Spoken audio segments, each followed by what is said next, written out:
আমি আছোঁ বাগজানত এই বিজেৰ খাটৰ গোটেই গেছ ফৰ্ম হৈ গোটেই একেবাৰে অঞ্চল ব্যাপক তাৰফৰ সৃষ্টি কৰিছে। এইবিলাক গোটেই খাদৰ ওচৰৰ আটাইবিলাক মানুহ হৈ এফালৰ পৰা পলাবলৈ আৰম্ভ কৰিছে।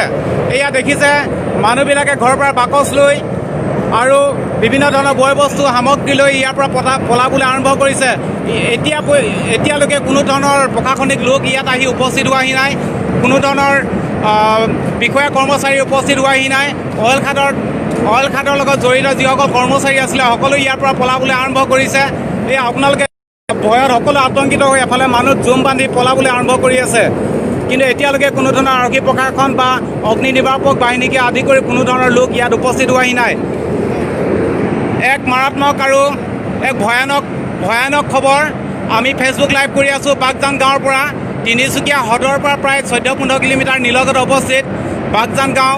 এই বাগজান গাঁৱৰ যি বিজেৰ খাট, এই বিজেৰ খাটত এক উত্তপ্ত পৰিস্থিতিৰ সৃষ্টি হৈ আছে। এই অঞ্চলত যিটো বিজেৰ খাট, ইয়াত গেছ লিক হৈ গৈছে। সমগ্ৰ অঞ্চল বাগজান দীঘলতম সমগ্ৰ অঞ্চল জুৰি এক ভয়ংকৰ ত্ৰাসৰ সৃষ্টি কৰি আছে। আপোনালোকে প্ৰত্যক্ষ কৰক, যদি কোনোবা লাইভত আছে শ্বেয়াৰ কৰক নিশ্চয়। এতিয়ালৈকে কোনো ধৰণৰ প্ৰশাসন লোক বা অগ্নি নিৰ্বাপক বাহিনী বা অল ইণ্ডিয়াৰ উচ্চপদস্থ কোনো ধৰণৰ বিষয়ববীয়া আহি এতিয়ালৈকে ইয়াত উপস্থিত হোৱাহি নাই। ইয়াৰ ওচৰলৈ যাবলৈ তেনে ভয় লগা এক পৰিৱেশ। ইয়াত যিসকল কৰ্মৰত হৈ আছিল অইল ইণ্ডিয়াৰ বিষয়ববীয়া লোকসকল, যিসকল কৰ্মচাৰী আছিল, সকলো কৰ্মচাৰী ইয়াৰ পৰা ভয়ত পলাবলৈ আৰম্ভ কৰিছে। এফালৰ পৰা সকলোৱে ভয়ত ত্ৰাসৰ সৃষ্টি কৰিছে আৰু এই সমগ্ৰ অঞ্চল খালী কৰি দিয়া হৈছে। ইয়াত যিসকল লোক আছিলে সকলো নিজৰ ঘৰ এৰি ইতিমধ্যে নিজে পলায়ন কৰিছে। এক ভয় লগা পৰিৱেশ, বৃহৎ এক শব্দৰ সৃষ্টি হৈ আছে সমগ্ৰ অঞ্চল। যদি ইয়াত অকণমানো যদি ক'ৰবাত যদি জুইৰ নিৰ্গত অৱস্থাত যদি হয়, তেতিয়াহ'লে সমগ্ৰ অঞ্চল জুইয়ে বেৰি ধৰিব, জুইয়ে আগুৰি ধৰিব। সমগ্ৰ অঞ্চল এক ভয়ানক পৰিৱেশৰ সৃষ্টি হৈ আছে। আমি ওচৰলৈ গৈ আমি এই পৰিৱেশ আমি আপোনালোকক দেখুৱাবলৈ সক্ষম হোৱা নাই। তথাপিতো আমি ওচৰলৈ যাবলৈ চেষ্টা কৰি আছোঁ।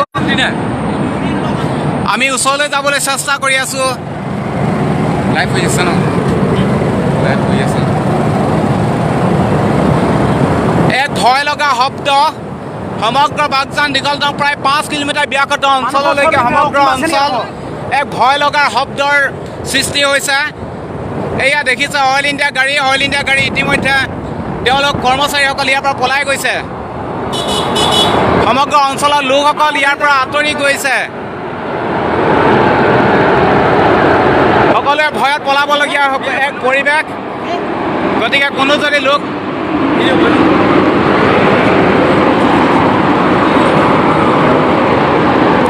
এক ভয় লগা পৰিৱেশ, সকলো ইয়াৰ পৰা পলাইছে।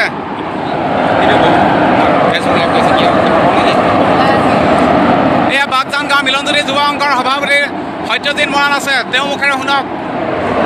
আজি বাগজান গাঁও লোকেশ্যন 5ত আজি গেছ লিক হৈ গ'ল। এয়া জন কোম্পানীয়ে বৰ্তমান আমাৰ এই বাগজান গাঁও লোকেশ্যন নম্বৰ 5ত এই কাণ্ড হৈছে।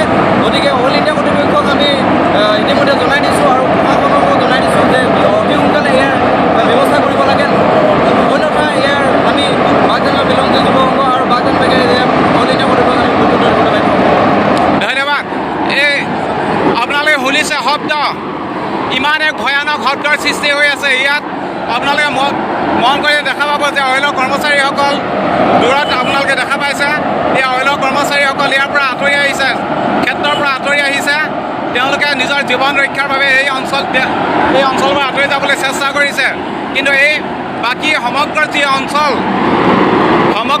অঞ্চলৰ ঘৰ দুৱাৰ, ইয়াৰ অৱস্থা কি হ'ব, ইয়াৰ লোকসকলৰ অৱস্থা কি হ'ব যদি অইল ইণ্ডিয়াৰ বিষয়ববীয়াসকল যদি আহি অতি সোনকালে যদি এই অঞ্চলত যদি উপস্থিত নহয়, তেতিয়াহ'লে কিন্তু ইয়াত অত্যন্ত ভয় লগা এক পৰিৱেশ সৃষ্টি হ'ব। সমগ্ৰ অঞ্চল জ্বলি চুই চাৰখাৰ হৈ যাব। ইয়াত অইল ইণ্ডিয়াৰ কৰ্মচাৰীসকল আছে, তেওঁলোকৰ মুখেৰে কিবা এটা শুনিব বিচাৰিম। কি হ'ল আপোনাৰ ইয়াত যে গোটেই হেৰি হৈ আছে, আপোনালোকে কৰ্মচাৰী হিচাপে আছিলে, কি হৈ গ'ল কওকচোন। আপোনালোকে কিয় একো ক'ব বিচৰা নাই।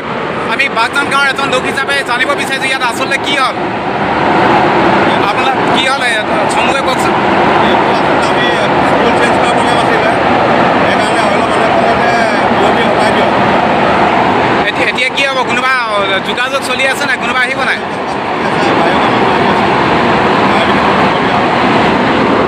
এই আপোনালোকে শুনা পাইছে, এতিয়া যি ইয়াত যেনেধৰণৰ শব্দ হৈ আছে সমগ্ৰ এই অঞ্চল মানুহ ভয়ত পলাবলৈ এফালৰ পৰা আৰম্ভ কৰিছে। আৰু এনেধৰণৰ যদি পৰিৱেশ সৃষ্টি হৈ থাকে, অইল ইণ্ডিয়াক আমি বাৰম্বাৰ এনেধৰণৰ ঘটনাৰ গতিকে এনেধৰণৰ ঘটনা পুনৰাবৃত্তি যাতে নঘটক তাৰ ওপৰত আমি বাৰে বাৰে আমি অইল ইণ্ডিয়াক আমি দাবী জনাই আহিছিলোঁ। কিন্তু তেওঁলোক কোনো ধৰণৰ অঞ্চলটো কোনো ধৰণৰ নিৰাপত্তাৰ ক্ষেত্ৰত কোনো ধৰণৰ গুৰুত্ব প্ৰদান নকৰাকৈ তেওঁলোকে বিভিন্ন ধৰণৰ অনৈতিক বা অসাংবিধানিক হিচাপে তেওঁলোকে অইল ইণ্ডিয়াৰ আমাৰ এই বাগজান অঞ্চলৰ খনন কাৰ্য চলাই আহিছে। ইতিমধ্যে ডিব্ৰুচৈখোৱাৰ ৰাষ্ট্ৰীয় উদ্যানকে আদি কৰি বিভিন্ন ঝাৰখণ্ড কয়লাক্ষেত্ৰ আপোনালোকে জানে প্ৰতিবাদ হৈ আছে, কিন্তু অইল ইণ্ডিয়াক গুৰুত্ব নিদিয়ে। আজি আপোনালোকে দেখা পাইছে, আপোনালোকে নিজে শুনা পাইছে এই বাগজান গাঁৱৰ আজি অৱস্থা কি। হয়তো এনেধৰণৰ যদি পৰিৱেশৰ সৃষ্টি হৈ থাকে, তেতিয়াহ'লে বাগজান অঞ্চল হয়তো এদিন অসমৰ মানচিত্ৰৰ পৰা এনেকৈ হেৰাই যাব। এফালে বানপানীৰ সমগ্ৰ অঞ্চল বানপানীৰ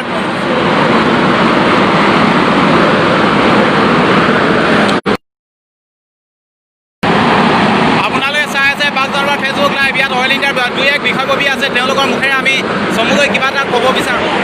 কি কেনেধৰণে কি তেওঁলোকে কোনো ধৰণৰ কমেণ্ট আগবঢ়াব বিচৰা নাই। কিন্তু আমি সমগ্ৰ অঞ্চল ইতিমধ্যে এক ভয় লগা পৰিৱেশেৰে সকলো লোক আতংকিত হৈছে। যদি ওচৰলৈ যাবলৈ শব্দৰ বাবে ওচৰলৈ যাবলৈ ভয় লগা পৰিৱেশ, সম্পূৰ্ণ ক'লা ধোঁৱা আৰু বিভিন্ন ধৰণৰ গেছেৰে সমগ্ৰ অঞ্চল ইমান এক ভয় লগা পৰিৱেশ সৃষ্টি হৈ আছে। আপোনালোকে এই অঞ্চলৰ ওচৰত থাকিলে আপোনালোকে অনুভৱ কৰিব।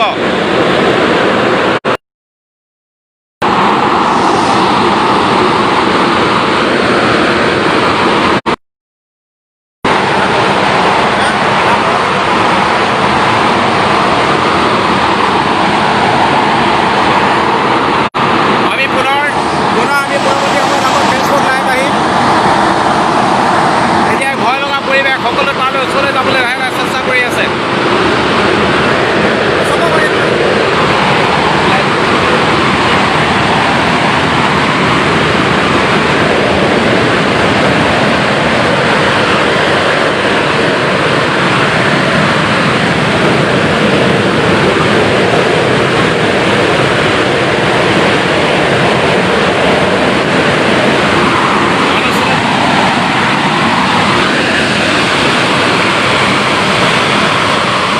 কোনো কাৰো শব্দ শুনা নাপায়,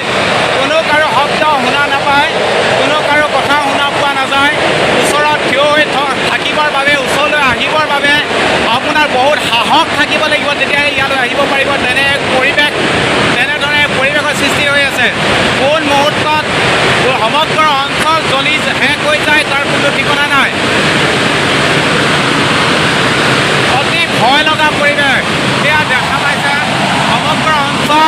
সমগ্ৰ অঞ্চল বগা কলা কি ৰঙেৰে ভৰি পৰিছে আপোনালোকে নিজৰ